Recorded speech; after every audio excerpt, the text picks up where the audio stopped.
Ladies and gentlemen, boys and girls, welcome back once again to another interview with myself, wee Andy, and wee Gamers and the Bunker. We have had a somewhat Scandinavian flavour of late, and that Scandinavian flavour continues, indeed improves, some might say. I am joined by Mikael Lyck. I'm going to get it wrong again. Here we go. Mikael Lyck. Lyck. Lyck. You see, I was so close. Mikael Lyck. So close. Mikael is in charge of the Kickstarter for the Phantom card game. Unfortunately for yourself, a lot of my part of the world, our familiarity with the Phantom will generally revolve around 1996 and Billy Zane in his movie. I, of course, know that the Phantom began much, much, much earlier than that. And in fact, can at least remember back in the mid-80s, flicking through a few Phantom comics when I was in Sweden. Not that I could read it, but I enjoyed the artwork. So first of all, welcome to Wee Gamers in the Bunker Club. Thank you. And thank you for taking the time out to chat to us as well. I suppose the first obvious question is, one has to imagine that the Phantom is somewhat of a hero for yourself. Yeah, indeed. As you see behind me, it's only Phantom comic books almost. Ooh, very nice. And is that like since childhood, or was it an interest that developed in more recent times? I was quite late to the party. It's like in my teens I got introduced for real, because I knew about him before, but that's when, like, I think I was sick and my mother bought me a Phantom comic book and I just stuck. I mean, one of the things I really love is how in the Swedish comic book they also have this, like, it's almost like historian, like this year's that Phantom lived and he met this and this guy, and yeah, that really caught my eyes, that it's this big universe with, if you compare it to other superheroes or heroes. Yeah, because the ghost that walks, it isn't as if it's been one person. I think in the current lore, there, what is it, the 35th? Is it the 21st? 21st. No, I was well off. And this is sort of a legend that's passed on from one defender to the next. When you are, well, no, not when. First of all, how did the idea come to you to turn this into a card game first and foremost? Yeah, there's like this old Phantom board game from the 80s that I got from a friend, and I played it with my kids. It's almost 3 years ago now, and played it, and I felt some of the mechanics were really cool, like when you draw the cards, that was fun, but the actual end game I felt was really lackluster, because it plays like you're all the Phantom until someone rescues the president, then he's the Phantom and everyone else turns out to be bad guys and tries to defeat the Phantom.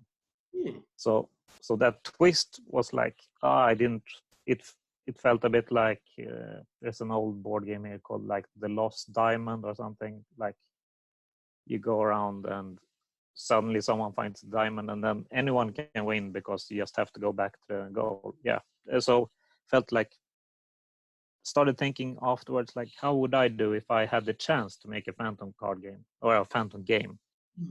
And I was thinking, like, yeah, I want to be able to play as the Phantom.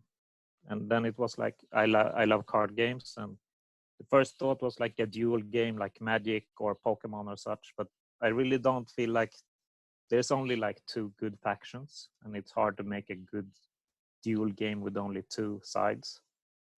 So then I started continuing thought about, like, what if you do a co-op game like the Lord of the Rings, the living card games, one of those games. And I was like, how would you do it? How could you do it? And I couldn't sleep. So after a few hours twisting and turning in bed, I was like, I need to write down what I have. And then I started writing the rule book. And suddenly my kids come down and they're like, "Oh, you're up early." Oh no, I haven't gone to bed really. Yeah. So that's how it came up, and that's almost 3 years ago. And I mean, there's a lot of things have changed in the game, but I mean, the core things are there. When you sort of, obviously you had your eureka moment where you started to develop this. I mean, 3 years, that's a reasonable time for a game to be in development, but obviously you had licensing issues and all the rest. When did you finally find out that your dream to be allowed to do the Phantom was given the green light to go ahead? Yeah, I mean, we didn't write the actual contact until late last year, but I had been in contact with them almost half a year or something before, and they basically told me like, this is going to be done, but they had some the rights is owned by King Features in the US, and I'm talking with they were called Bulls here that held the Scandinavian license, but they renamed themselves. Now they have a name like Brand and something. So that when they did that reorganization, they had to do that, finish that before I could write my contract. So I knew like it's going to happen, but it just took always like next week. Yeah. That must have felt like torture waiting for that just final. Yep. Yeah, and also like I told myself, okay, Mikael, don't do any more development until you've written it down. You've spent too many hours already. Just wait. It would have been horrible at that point if they turned around and went, well, no, it's very nice, but we're not really interested in that sort of thing. Thank you very much. Yeah. What has, I mean, I don't know, has there been an enthusiasm? I don't sort of mean from the license holders. I mean, the Phantom comic is still going. So, I mean, the likes of the artists, have you had any contact with them? I'm just sort of wondering if anyone involved in the actual comic has sort of turned around and said, hey, this is class. We like what you're doing. Yeah, I mean the chief editor of the Swedish Fantomen, he wrote about it in the actual comic book, so that was a big thing. And he said like, "Oh, I like this, and that's awesome." And I mean, the license holder, of course, they want it to be good, so they have also said good things. And I'm since I used almost all the art from the comic books, I only have spoken with one artist, and that's the guy who did the cover, Henrik Sahlström. He has been a real nice guy, and I mean, I really love how the cover came out. It does. It looks great. I mean, I've looked up and down the whole thing. I've got to say, I like the fact that it seems to kind of encompass a very large section of the history of the Phantom, which is quite nice. Even though I wouldn't have that level of awareness of, I know it's been there. But I've got to say, it does look quite, and that's one of the big appeals, I think, as well, because it seems like an opportunity for someone, even who's only casually aware of the character, to inadvertently find out an awful lot more about that character too. Because I think he is one of the, if not the oldest, one of the oldest masked superheroes in comics. Yeah, I mean, he's the first one with the skin tight suit, like 1936. That's a long time ago. Yeah. And I've heard a lot of people saying like, well, this got me reintroduced or introduced to the Phantom, and that was like one of my hopes with this, to bring more people to the comics, but also like the guys who love the comics, to bring them into gaming. But I guess that will come later, hopefully. Yeah. Well, I suppose it's like all these things. I mean, we see it an awful lot now. I mean, there's Mantic Games obviously have the Walking Dead All Out War tabletop game, and that has an audience that enjoy tabletop wargaming and don't really care about The Walking Dead. But I think it is equally, according to Ronnie, it's brought people who've kind of gone, oh, I know nothing about gaming, but I like The Walking Dead. I want to have a go at this. No, maybe I'm wrong. Just in case that I've got the wrong end of the stick, it's a 2-player game, but is that where it's going to stop? Is there going to be the option for more players or solo play modes, or is it 2-player and a story? No, solo play is already in there. It's just as good as solo player as 2-player. So that's good. The issue I have is like with similar games that I've played is that I think at 4 players there is too much downtime. If I can solve that, I will probably add a few more players. But then it's also, yeah, I mean, I have characters I could use, but when we play a few of these cooperative games at home, like the Hogwarts Battle and what's it called? It doesn't matter, but a few of those that it's really fun when you play it 2 players, and then we play 4 players. It almost feels like everyone is doing their turn, and then they basically take up their phone or something, and that's not fun. Yeah, no, I agree. It will be the same with ourselves at the club. And my question wasn't in any form of a criticism. It was just to sort of get in my head right where it was sitting. But I fully agree with you. I mean, I've played the likes of Hogwarts Battles, and I mean, okay, Dominion is a card game that we would often fall back on. You know those sort of nights where you think, oh, I want to play something, nobody's really in the right, and you break it out, and you only realise when you're playing it, it doesn't really require you to think about what you're doing, which is a shame because mechanically it's kind of nice, and everyone's just kind of chatting about whatever it is they want to chat about. So a nice 2-player game with flow, and especially one that's got something interesting going on with the mechanic. I think nothing wrong with 2-player games. It's nice. Solo mode's handy at the moment, obviously. Yep. Yeah, I think anyone that's making a game that doesn't have a solo mode at the moment is making a mistake. Yeah, it's so boring. It's not easy. I mean, on that score, how are you yourself finding lockdown? I mean, it would be amiss not to ask you about your own well-being as well. Yeah, I mean, we have not as strict rules as the rest of the world here in Sweden, but my workplace has told us like you have to work from home, and we live like half an hour from the city. So the only times I'm outside of the house is like taking a walk. So I'm not meeting anyone except the family, basically. Yeah, it's very strange times. I mean, I'm obviously in Northern Ireland here, and we're not always the best in Ireland at following rules. We somewhat sheepish about authority, but no, it is very strange, and we've all suddenly become very polite in queues, waiting to go into places, and it's this new normal. But certainly because of the gaming side of things, I mean, we're using a lot of this Zoom for playing role-playing games, and guys are using, what is it? Looking at my screen because I haven't actually opened it yet. Tabletop Simulator. I struggle. I don't know about you, but I struggle with the digital way of playing games. I'm not talking about Xboxes and PlayStations. Literally just playing a board game or a card game online. I just can't click with it. It's not the same as being with people. It is not the same. I totally agree. I tried to play, like you were talking about Dominion earlier. That's one of my favorite games, and the digital version of that, it's, first of all, it feels like that community is so stressed. As soon as you take 10 seconds to think about the starting cards, they like, oh, go ahead.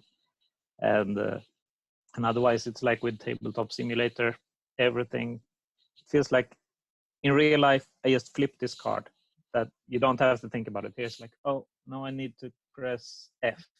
And oh no, I didn't have the card with my left mouse. Yeah, I don't play that much, but at least I can play some games with my family and some video games. That's true. No, my friend, my colleague, and We Gamers, Simon and I decided the other night. I'm a big fan of Escape from New York, and one of the guys on Steam has done a conversion of the old TSR board game. Remarkably similar to what you were saying about your board game inspiration for the fandom. This sort of everyone is Snake Plissken until you find the president, and then everyone's against you to try and steal the president back. But we brought it up on Tabletop Simulator. Well, I think we flipped the table 4 times by accident. Dice onto the table, literally every other turn, and cards were just kind of going around the room instead of towards each other. So after about 45 minutes, it was like, no, you know what? I'm not frustrated at being inside anymore. I now want to punch my TV screen. So no, I've got to be real things. I'm getting a lot of painting done, I suppose. With that, at least I can physically do the painting. Well, just looking, you're now, I mean, in the Queen's currency, you're at over 21,000. So that is something like what? That's like 150% over your own target, isn't it?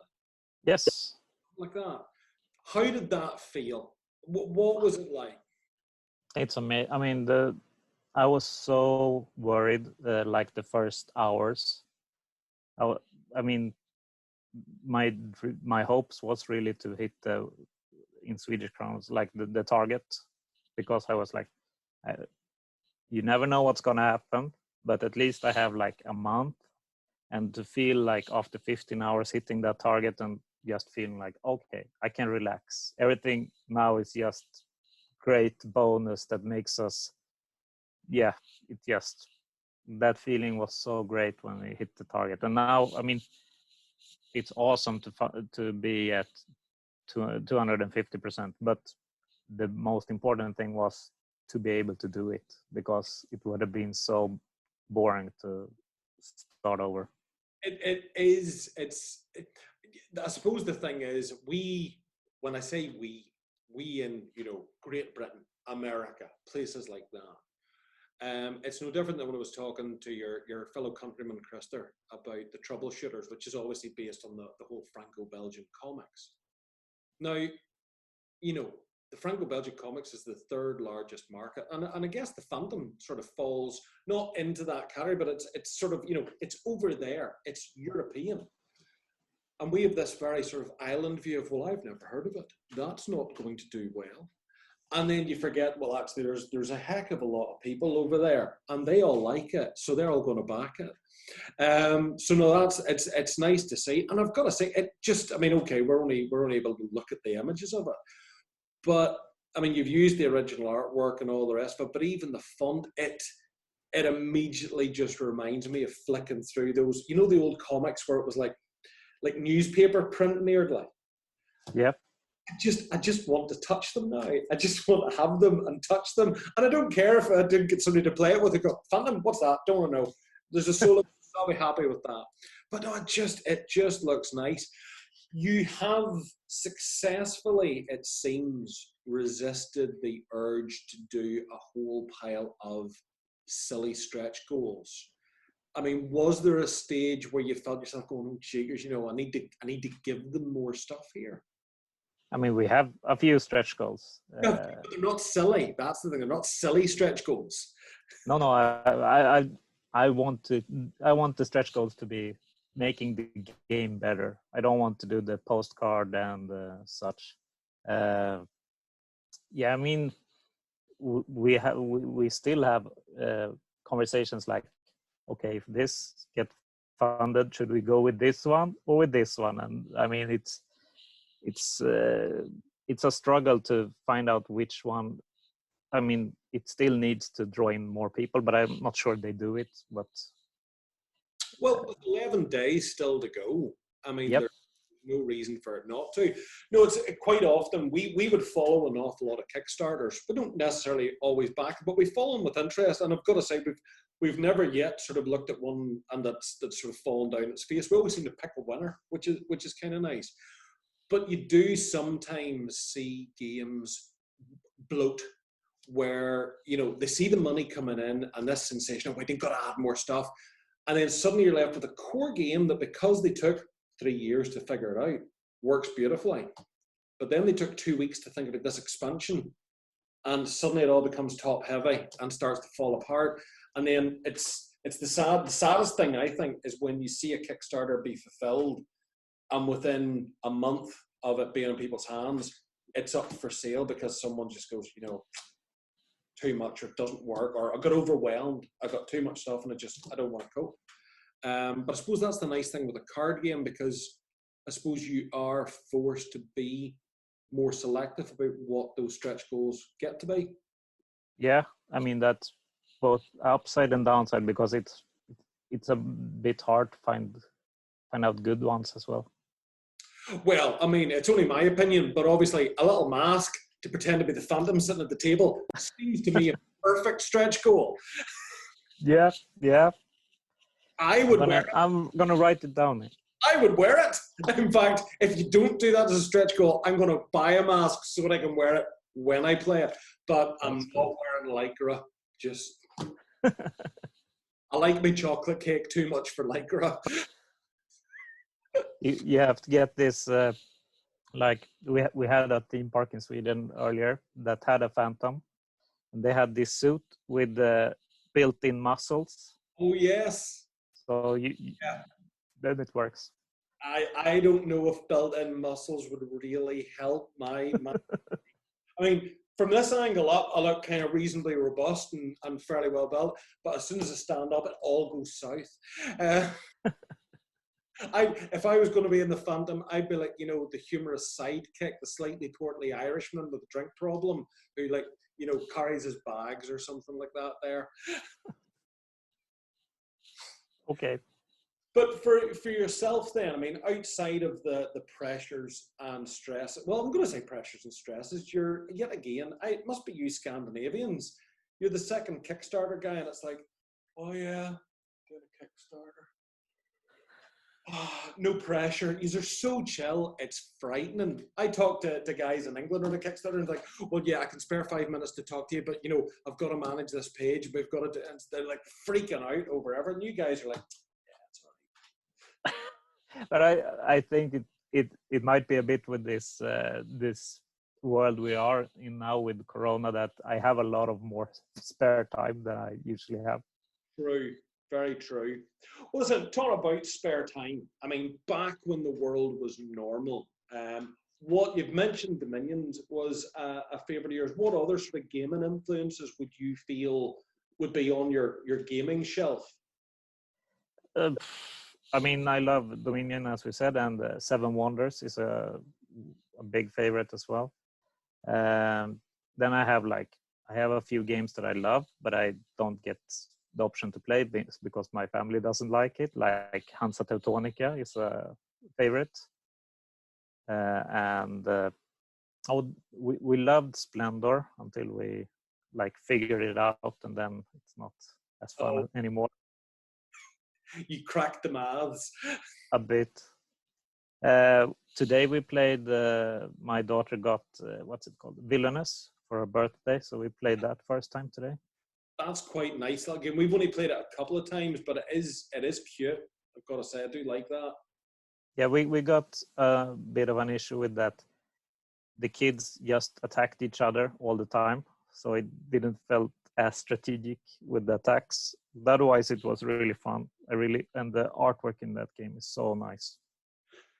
You give a child a villainous character and another child a villainous character, the most natural thing in the world to do is attack each other. That proves the game works. True. Yeah. Tactics. Heroes use tactics. Villains do stupid, evil plans. That is so true, yeah. Oh, really? Parenting 101. But that reminds me, I love to play, or sometimes I love to play the Game of Thrones board game. Now, that's one I haven't played in a while. Yeah, because I love it until you see someone is getting to win, and then it's only king building, and it's so fitting with the theme, but it makes me so frustrated when I don't win. It's an odd little one. I mean, we found they brought out an expansion for it. I can't remember what the expansion was called, but I remember when we played it with the expansion, everything felt like it worked a little better, and everyone seemed to do a little better. But I remember when we played the original base game, it was like, well, we're maybe halfway through, but we know now you're going to win. Because it was I was never a Game of Thrones fan. Sorry, I really could not get into the show at all. But oddly, I really liked the board game. I quite enjoyed it. I was the same with Battlestar Galactica. I quite liked that. You know, who's the Cylon? Didn't like the show. Yeah, I mean the Battlestar Galactica is also one of those that I enjoy it mostly, but there's some design things that's like the first round everything looks great, and then after half a game you get a new card to see if you're Cylon, right? Yep. And all the cards says like you're a human. That's all it said on the human cards, and then you're a Cylon. That means that blah blah blah blah blah. So if we see anyone looking at the cards more than 3 seconds, then it's like, okay, you're bad. Yep. The worst thing about that one though was the idiots who would pretend to be bad anyway, because that really throws the game out of kilter. I don't know if there's one that we were playing just sort of before lockdown really took off, and it was Keymaster Games Parks. Have you seen it? No. Check it out. It's really, really nice. No one that I've played it with, young or old, has turned around and gone, well, I don't like it. Everyone's gone. It's just a really nice, tranquil game. I'm not even convinced that there's that much. I don't mean this to sound wrong. I don't even convinced there's that much game to it. You're basically hikers, and the trail gets longer every season. You're going along and you're gathering little resources, and you're buying the different parks. It's based on the 52 national parks in America. Check it out. It's really, really pretty and really nice. But Fire Tower is one that you might like with the kids, though. Okay, sounds good. Fire Tower is quite nice with little crystal gems. You're basically fire wardens in a forest, but the fire's starting. So instead of putting out, you're trying to direct the fire over to your friend's tower so that they get burnt out. But if your kids like attacking each other and villainous, they're probably going to like Fire Tower. Yeah, sounds like it. It's a good shout. It's definitely a good shout. So listen, you've got 11 days to run on this. Let's say it makes another 150,000 kroner. It's gonna. I can't see why it won't, because it's definitely looking pretty. What is the next step for you then? I mean, are you all geared up even in the current climate with printers and things like that, or are there going to be for you new problems to solve once this closes? I mean, we have a printer that say they can start working on it directly, and we're also talks with other printers, so to make the best deal basically, and still have a good product. But I mean, I want it to be start to be printed as soon as possible after the Kickstarter. We will have, like after the Kickstarter, we will know all the stretch goals that are in there as well. So we're gonna first get it all the things proofread, because apparently I'm not the best at English grammar in the rule book. So we're gonna fix all of those things. So maybe give that 1 or 2 weeks and then start printing, and then when the files are off to the printers, I'm gonna start to work on an expansion. Excellent. Yeah. I was going to say, obviously this is in the bag, so your brain must be getting ready for your next project. Yeah. I mean, and I have a lot of ideas, but still waiting a bit to find out where to take it. I suppose this is the thing too, that once you've had a couple of successes under your belt, there is that expectation from people, even before you've delivered on your last one. They're all kind of going, so what's next? I mean, I generally hold off doing that. So what's your next project? But you've kind of raised it yourself. So your next project's an expansion, but what's your next game going to be? The next game, I have a prototype that my wife finds much better than this Phantom game, but I didn't want to put it out because since I'm a no name, and I felt like, well, I can use the IP to become a name. Mm-hmm. But that's basically a super super simple kind of abstract game where you're trying to build rafts and destroying the other people's rafts so you could get away from a shipwreck. I like that.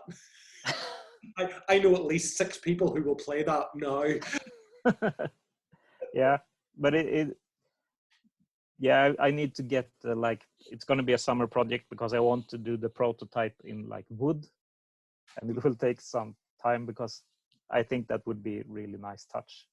Yeah, you want the raft to be able to come apart, and you want little people on the raft who can fall into the water, because you have to stack the people to make them stay in the raft. Sorry, I'm running away with this. I just yeah. It's not stacking people. It's abstract, like flipping driftwood. Oh, that's fine. I just assure you, I will be stacking people on my rafts as well. Air meeples, and if someone's giving me a little wooden raft, I'm putting people on the raft. This is just something we do. We will take anyone's good idea and ruin it. Awesome. But no, that's that. We don't ruin it. We make them better because, you know, everything with Irish in it's better. And you should have Guinness in the game as well. But no, that does seem to be a habit now on Kickstarter. I mean, you're saying obviously about building on the name after this. I mean, the fandom, good a place to start as any.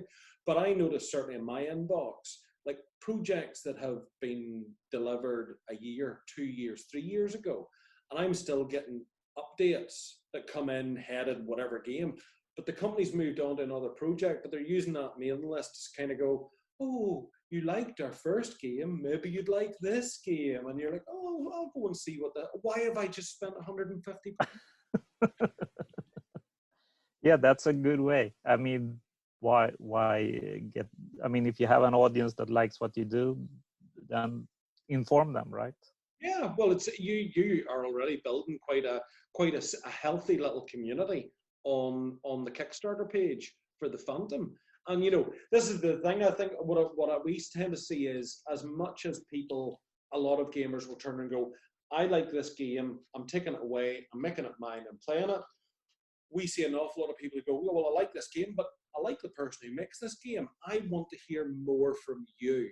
And there's that little sort of, it's almost designer loyalty rather than brand loyalty. You know? That sounds good. Yeah, you're gonna have to start thinking about the hair in the mornings, which t-shirt, and you know, looking swish. You are looking swish already, of course, but then you always look swish. I had a nice beard before the Kickstarter, but I had to. That was one of the things. If I reached my goal, I shaved it off. Look, you've got to do whatever is needed to make the money. We understand. Yep. We understand that, and that's to be praised, not criticised. From your point of view within the game, because I keep forgetting, I just joined talking to you, so I keep forgetting we should really be talking about his game. Remember to talk about the game. Is there an aspect of the game, either in terms of its visuals or in terms of its mechanics, for which you are particularly pleased? You know, is there a thing that you can draw a circle and go, see that bit there, that's the bit that at night when I go to bed, I smile, remember that I came up with that? Oh, I mean, I really enjoyed the way it's, in my opinion, it's very narrative and not generic. I feel like most card games in this genre is, the missions is very generic. It's always like this big boss, and you're gonna play on a this level. Well, then the boss has double the amount of damage it can take. And I feel like in my game, you really feel like you're doing different stuff when you're playing the missions. That's what I'm most proud of, I would say. Excellent. No, and I agree with you. I think that's a very valid point. That does tend to be a case in an awful lot of games. Well, we have eaten about 40 minutes of your day, good sir. Oh. Yeah, I know. It's the effect of talking to me. People just don't realize time's passing. It's like a little piece of heaven. But no, I think we have sort of covered. I could sit here and ask you to tell me about the process of playing, but you've got perfectly good videos up on your Kickstarter page, folks. If you've enjoyed this little segment, if you've got to know a little bit about him, you think, oh, I want to know more, go onto the Kickstarter page. There'll be a link at the end of the video. You can go and look, find out more about it, see the pretty art pictures, pledge for it, and you'll see how it all plays there. This is more about human interaction in these dark, dark times. And there's a bright face that has lit up your afternoon, morning, or evening for you as well. It has been an absolute pleasure to get talking to you. The enthusiasm for your own game is reassuring. It's always nice if you'd sort of sat there going, well, I've made a game, but oh, yes, indeed. We don't need to wish you every success. You've got success. Success is sitting right there on your page at the moment, and you're to be congratulated for it. As we say, it looks very, very nice. We can only imagine that it's going to look even better. I have had to wait for payday before I can pledge for it, so it's sitting on my saved pages with a little countdown here going, tomorrow's the day, Andy, tomorrow's the day. Pretty assured that there's still 11 days left to play, but no, it is one of those things. It's very easy nowadays to look at Kickstarter and see games with loads of miniatures or loads of expansions and go, oh, I want all the shiny stuff. It's refreshing to look at a game that just seems to be well thought out, well put together, visually pleasing, and just deliver fun. And that's what is more important. So from the wee gamers in the Bunker Club, you get our 2 thumbs up for doing good. Thank you very much. Well, we shall leave you to it. All that remains is for moi to say goodbye to all you lovely people out in YouTube land. Thank you for watching this. Remember to hit subscribe. The subscribe button will be, I don't know, somewhere. Yeah, who knows? Maybe on top of my face. Wherever YouTube decides to stick it. Who cares? No answers to that one. Just hit the button. Get over, check out the Kickstarter page, the Phantom the card game. You're going to like it. Even if you don't have friends, just buy it because you can play it solo. There's no excuse. So it's goodbye from me. Goodbye. And we'll see you all on the other side. Stay safe and look after each other.